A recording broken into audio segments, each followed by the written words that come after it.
કેમ છો મિત્રો? હું છું ડોક્ટર તરુણ બેંકર અને આપણે વાત કરી રહ્યા છીએ ગુજરાતી સિનેમાની. મિત્રો, આજે રિલીઝ થઈ રહી છે સંદીપ પટેલ દિગ્દર્શિત લગન લાગી રે. મેરે પાસ ના હૈ સિનેમા.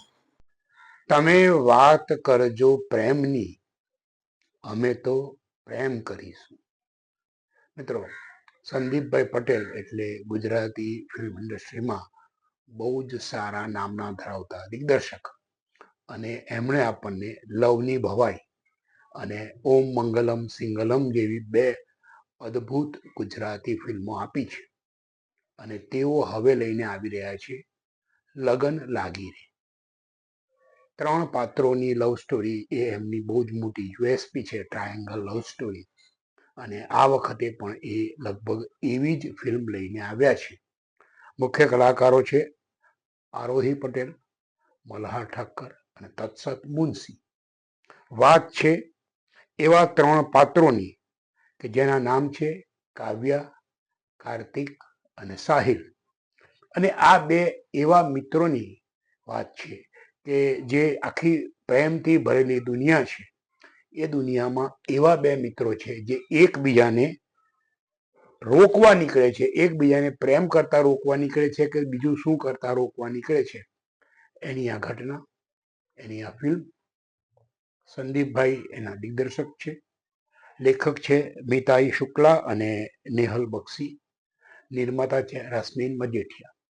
મિત્રો, કોકોનટ પિક્ચર્સ અને અક્ષર કોમ્યુનિકેશનના નેજા હેઠળ બનેલી આ ફિલ્મ આજે રિલીઝ થઈ રહી છે. 5 જેટલા ટ્રેલર રિલીઝ થયા છે આ ફિલ્મના, અને આ ફિલ્મને જોવા માટેના જે દર્શકોએ જે લાઇક્સ આપી છે bookmyshow.com ઉપર, એ પણ બહુ જ મોટો આંકડો છે. ફિલ્મ મ્યુઝિકલ છે એટલે ગીતોનો રોલ આ ફિલ્મમાં બહુ જ મોટો રહેવાનો છે. અને ઓબ્વિયસ છે કે આ ફિલ્મના જે 3 મુખ્ય કલાકારો છે એ પણ બહુ જ સારા કલાકારો તરીકે નામના મેળવી ચૂક્યા છે. ત્યારે આજે આ ફિલ્મ બહુ જ મોટા પ્રમાણમાં થિયેટરોમાં રિલીઝ થઈ છે. ફિલ્મનું નામ છે લગન લાગી રે. ગત સપ્તાહે રિલીઝ થયેલી ફિલ્મોના બોક્સ ઓફિસ કલેક્શનની વાત કરીએ તો પાતકી લગભગ 20 થી 25 લાખ રૂપિયા જેટલું બોક્સ ઓફિસ કલેક્શન મેળવી ચૂકી છે. તો ચૌરંગીને 15 થી 20 લાખ રૂપિયા જેટલું બોક્સ ઓફિસ કલેક્શન મળ્યું છે.